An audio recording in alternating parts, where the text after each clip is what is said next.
காவல் நிலையத்தில் கைதிகள் தொடர்ந்து துன்புறுத்தப்படுகிறார்கள்.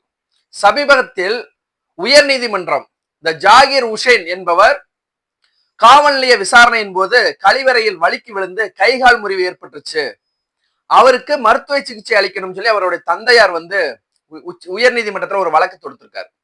அந்த வழக்கை விசாரணை செய்த அந்த உயர் நீதிமன்ற நீதிபதிகள் ஒரு கண்டனத்தை தெரிவிச்சிருக்காங்க. என்ன சொல்றாங்க அப்படின்னா, காவல் நிலையத்தில் இருக்கக்கூடிய கழிவறையில் கைதிகள் மட்டுமே வலிக்கு விழுகிறாங்க, அது கைகால் முறிவு மட்டுமே ஏற்படுது.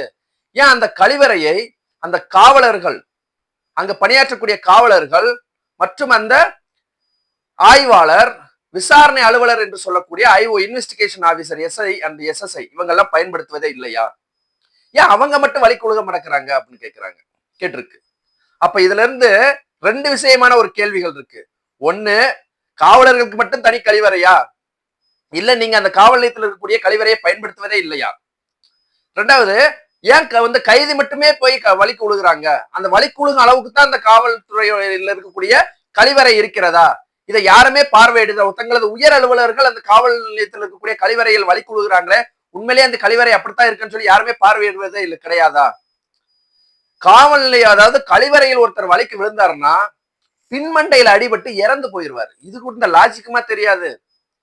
நிறைய நபர்கள் வலிக்கு விழுந்து பாத்ரூம்ல இறந்துதான் போவாங்க. கைகால் முறிவு ஏற்படுவது சின்ன சின்னதுதான்.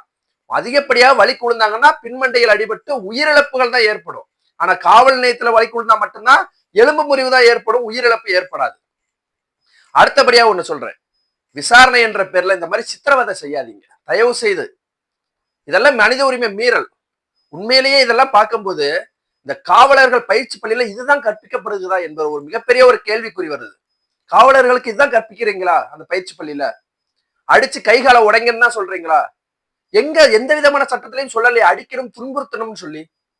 ஏன் அதெல்லாம் மீறுறீங்க? சட்டத்தை பின்பற்ற துளியளவும் பின்பற்றலையே.